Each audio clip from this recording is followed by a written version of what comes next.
can I remove this stuff from my head? Omo, the struggle.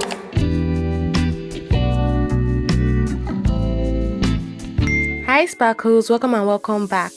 So first things first, we'll start by soaking the fenugreek seeds in hot water. But I didn't soak them alone. I added rosemary and thyme because I was making my herbal hair tea as well. I started adding fenugreek into my herbal hairspray for a reason. It made my hair thicker and fuller in a surprising way. If you're curious about the results, I've linked the video at the end of this one for you to check it out later.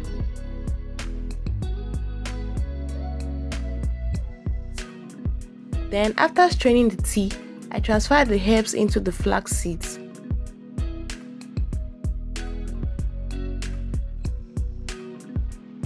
As you can see, the flax seeds are wet and gummy.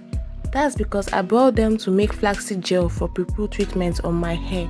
I have a full tutorial showing exactly how I made the flaxseed gel, so I'll link it at the end of this video for you to check it out later. Then I transferred everything to my blender, poured in some water and blended it into a paste.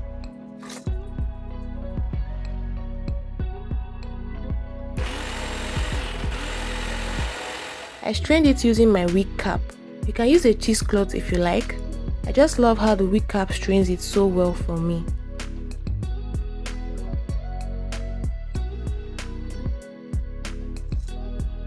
This is the consistency of the paste I got after grinding. Not bad. Now for the major ingredients of today's recipe, I added 2 tablespoons of Amla powder. Amla powder, also known as Indian gooseberry, is rich in vitamin C and antioxidants. It helps to support a healthy scalp, strengthen the hair strands, reduce breakage and add shine over time. In case you're wondering why the color of my Amla powder is dark, this is called brown Amla. The color is darker because of the way it was processed and dried. It still offers similar hair benefits even though it looks different from the other variety. Then I added 3 tablespoons of moringa powder. Moringa, also known as miracle tree or drumstick tree, is packed with vitamins A, C and E, minerals like iron and zinc, and antioxidants. It helps nourish the scalp, strengthen weak hair, reduce breakage and support healthier looking hair. Please make sure to use a plastic or wooden bowl and spoon for this stage because Amla is slightly acidic and may react with some metal bowls or utensils. After that, I allowed it to sit for about 5 minutes so everything could infuse properly. Mixing these powders with warm water first is important because it helps them dissolve more easily into the main masks. Some people stop here and add their desired oils, but not me. I want to do my own thing, so I added some of the flaxseed gel I made for pre-poo into this paste. Tell me why this flaxseed gel was doing like poto on a muddy road inside my bowl. Now the mixture is looking like pap and milk scattered everywhere. So I added the blended herbal paste and mixed everything together.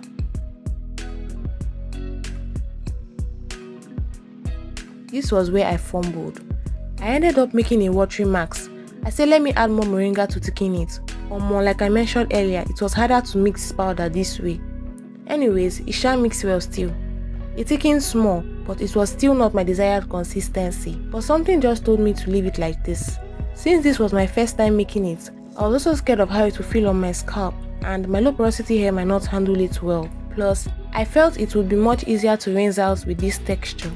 Time to mix the oils. I added 2 tablespoons of my DIY Ayurvedic hair growth oil. I'll also link the full tutorial in this video description below.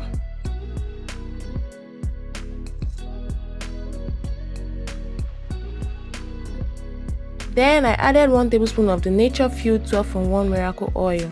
This oil contains about 12 powerful different oils. It's very nice.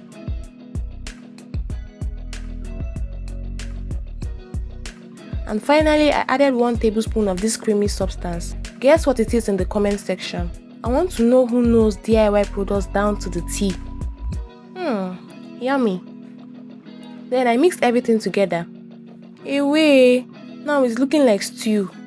I love how it looks, I won't lie. Then I allowed everything to marinate for a few more minutes. Now for the application, I'm applying the mask on a freshly shampooed hair after I pre-pooed my hair following my mini braids takedown. I didn't deep condition, so I dried my hair a little with this soft cloth until it was damp. Then I put on my hand gloves. Very important. I heard that this stuff stains your hands. Even though it's only temporary, I'm not ready for that. So, focusing on one section of my hair, I started by finger detangling. Then I went in with my watering mask. It is what it is. I'm applying it to my scalp and hair strands. Omo, I didn't even do a patch test first. I pray my scalp loves it. It actually feels like it's exfoliating my scalp. Nice. Then once I was done, I twisted that section.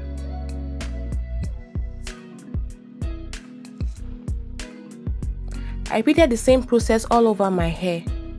Baby shark do do do do do, shark do do do do do, baby shark do do do do do do, baby. Abi that's not how they sang it. Abi sung it. More English hard. Now let's quickly talk about the benefits of this mask. The viral combination of Amla, Moringa and Fenugreek help nourish the scalp, strengthen the hair, reduce breakage and support healthier looking hair.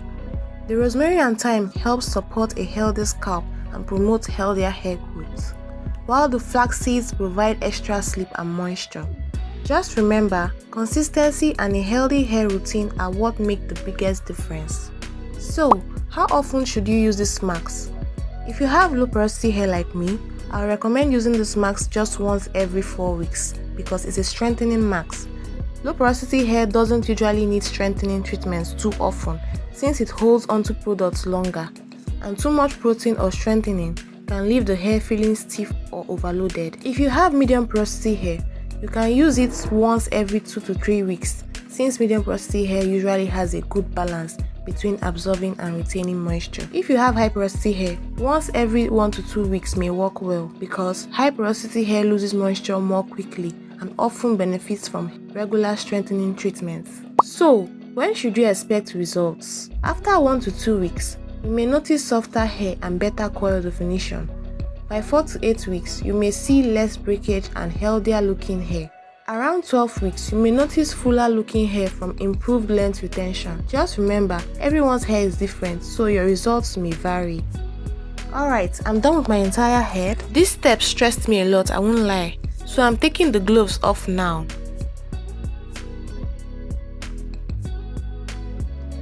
Omo, the struggle. Anyways, I covered my hair with a shower cap. Then I used my steam cap and allowed my hair to steam for 15 minutes.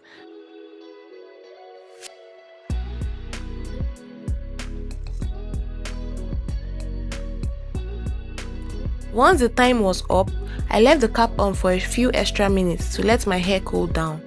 This helps smooth the hair strands and also prevents excess water from running down on my face immediately. You can see the water already dripping on my neck, so I want to prevent it from falling all over my face. So back to the shower, I rinsed my hair. I didn't shampoo again.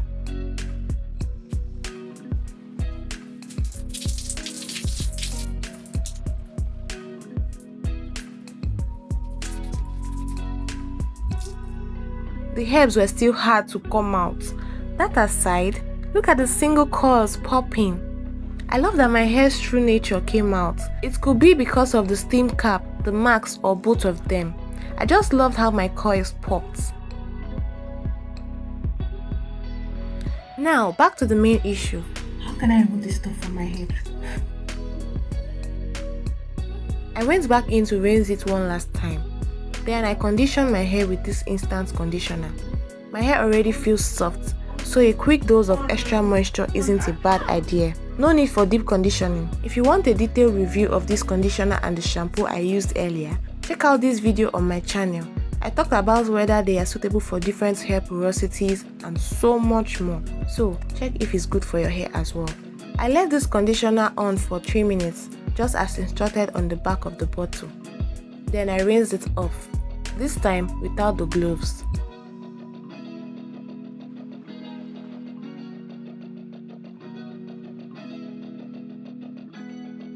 I'm still loving the curls. Look at how the curls are popping up. Ah, single curls. I love it. Then I did my final rinse with my DIY herbal hair tea. Like I said earlier, I'll link that video at the end so you won't miss it. Then I gently dampened my hair with this cloth. I later decided to let my hair dry completely before removing the remaining herbs and powders from my head. I wasn't ready for this at all. Just look at the powder spread on my hand. I'll still have to comb them out. And also, this stuff itched my hair so bad. It honestly felt like sand sitting on my hair and scalp. I don't think I'll make this a routine for me. After I finish this batch I made, I'll stop for now until my spirit decides it wants to try it again. Please make sure to do a patch test on a small area of your scalp before applying this all over your head. Everyone's scalp reacts differently, so make sure to do it. Then I moisturize my hair afterwards using the LCO method. Will I be trying this again? I don't think so. Maybe years later. Abeg. And that's it for today's video. If you enjoyed this video, please don't forget to like, subscribe and turn on the notification bell because I've got more natural hair videos coming your way. Thanks so much for watching and I will see you in the next one. Bye sparkles!